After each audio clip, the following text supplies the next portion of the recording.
मेवाड़ की राणा रतन सिंह ने अपनी पत्नी रानी पद्मिनी का चेहरा दिल्ली के सुल्तान अलाउद्दीन खिलजी को पानी और कांच में दिखाया। लेकिन हिंदुस्तान का साइंस कहता है कांच का आविष्कार 1535 में हुआ और रानी ने जौहर 1303 में किया। तो 237 साल पहले अपने हिंदुस्तान में कांच और मिरर नहीं थे। और अलाउद्दीन खिलजी के साथ में पर्सनल राइटर आया था जिसका नाम था अमीर खुसरो, जिसने उस समय किताब लिखी थी तारीख अलाई। उसने लिखा था कि मेवाड़ की महिलाओं ने अपने सचित्र धर्म के खातिर जौहर किया और राजपूत कभी भी कॉम्प्रोमाइज करना नहीं चाहते थे। चित्तौड़ के ऊपर युद्ध होने का सबसे बड़ा रीजन था व्यापार, क्योंकि हिंदुस्तान में कभी भी कोई भी मुस्लिम कम्युनिटी पहले नहीं था। ये सभी जो आते थे अफगानिस्तान तुर्किस्तान से आते थे और आते कहाँ थे तो समुद्र के पास में आते थे, क्योंकि प्लेन तो थे नहीं ना। तो इधर नजदीक पड़ता है गुजरात और ये जाते थे दिल्ली। तो इधर पड़ता है दिल्ली, उनको क्रॉस करना पड़ता था ये मेवाड़। इधर गुजरात इधर दिल्ली बीच में थी राजस्थान, तो इसको क्रॉस करना पड़ता था ये मेवाड़। तो यहाँ के राजपूत उनसे टैक्स वसूलते थे। तो वो समय था 1299 का, जब अलाउद्दीन खिलजी पूरे हिंदुस्तान पर इस्लामी शासन चाहते थे। गुजरात से जब दिल्ली की ओर रवाना हुआ तो यहाँ पर राणा रतन सिंह के पिता थे रावल समर सिंह। उन्होंने दिल्ली जाने से पहले उससे टैक्स लिया और टैक्स लेने के बाद में जब अलाउद्दीन दिल्ली पहुंचा तो मेवाड़ से नाराज कि मुझे दिल्ली में शासन करने के बाद में हर बार मुझे मेवाड़ को टैक्स देना पड़ा, इससे अच्छा है मैं मेवाड़ को जीतूं। तो दिल्ली से वो 1.5 लाख सेना को लेकर मेवाड़ की तरफ बढ़ा, लेकिन चित्तौड़ से दिल्ली का डिस्टेंस 600 किलोमीटर है। तो उसने पहला स्टॉपेज 1301 में रणथंभौर के किले पर डाला सवाई माधोपुर। वहां का राजा था हमीर देव चौहान, जिसको मित्र बनाया और उसी मित्र को रात को खाना खाते समय पीठ के पीछे छुरा घोंपकर मार दिया। उनकी पत्नी थी रंग देवी। हिंदू धर्म के अंदर रात में चिताएं नहीं जलती, तो वहां की महिलाओं ने पानी में कूदकर जल जौहर कर ली, बच्चियों ने सभी। लेकिन सुबह यह हुआ कि डेड बॉडियां तैर कर ऊपर आई तो आक्रांताओं ने डेड बॉडियों को निकालकर महिलाओं की बॉडी में बच्चियों के साथ में रेप करके उनके बॉडी पार्ट्स को काटकर नग्न अवस्था में रणथंभौर के किले के बाहर लटका दिए, ताकि ये संदेश चित्तौड़ पहुंच जाए और चित्तौड़ की रानी पद्मिनी किले को छोड़कर दूर चली जाए। 1303 में जब अलाउद्दीन चित्तौड़ पहुंचा तो किले के ऊपर आने के लिए उसको 7 गेट क्रॉस करना था, तो इम्पॉसिबल था। तो उसने 1.5 लाख सेना को किले के चारों तरफ फैलाया।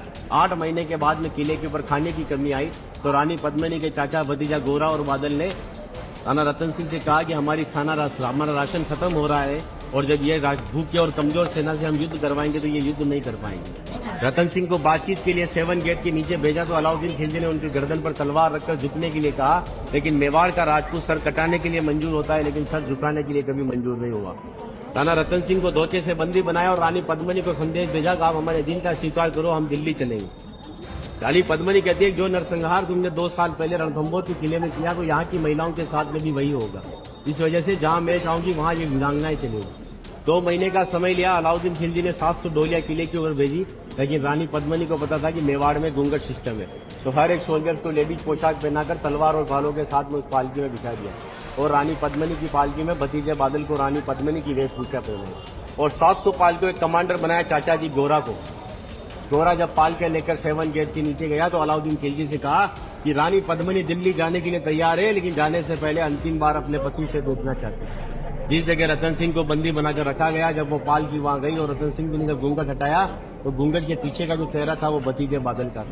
और बादल कहता है कि महाराज हम 20,000 है और ये 1.5 लाख है, एक राजा अगर नहीं रहेगा हमारे साथ में तो हमारी सेना का मनोबल कमजोर रहेगा। इसी वजह से राणा रतन सिंह को पालकी में बिठाकर किले के ऊपर भेजा। जब रतन सिंह जी किले के ऊपर आए तो किले के ऊपर आने के बाद में उनकी जय जयकार में हर हर महादेव और जय भवानी के नारों से किला गूंजने लगा।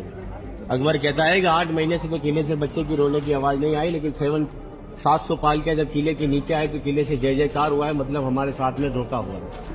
हर एक राजपूत कटने के पक्ष में था लेकिन झुकने के पक्ष में नहीं था। 20,000 राजपूत युद्ध में गया और अलाउद्दीन खिलजी की 1,25,000 सेना को मार दिया। बचे हुए दुश्मन जब किले के ऊपर आए तो महिलाओं ने अपने सतीत्व धर्म के खातिर हिंदुस्तान का सबसे पहला और बड़ा जौहर 16,000 महिलाओं के साथ में जिंदा आज भी जलकर। यहाँ पर भी रानी पद्मिनी के महल में कांच लगाए गए थे। वो कांच लगाए थे पंडित जवाहरलाल नेहरू ने, क्योंकि एक पद्मावत पिक्चर के एक राइटर मलिक मोहम्मद जायसी की किताब को प्रमोट करने के लिए जवाहरलाल नेहरू जी ने उस किताब को आगे बढ़वा दिया। ये रानी को आईने में दिखाया, लेकिन हिंदुस्तान के इतिहास में कभी मेवाड़ गुलाम ही नहीं बना तो आईने में किसको दिखाया। और एक राजपूत अगर अपनी पत्नी का चेहरा हजारों को दिखाता फिर तो वो राजपूत कहलाने का हकदार भी नहीं। इसीलिए 2 घंटे अपन इस किले के ऊपर घूमे तो एक लाशों के ऊपर चल रहे होते लाश।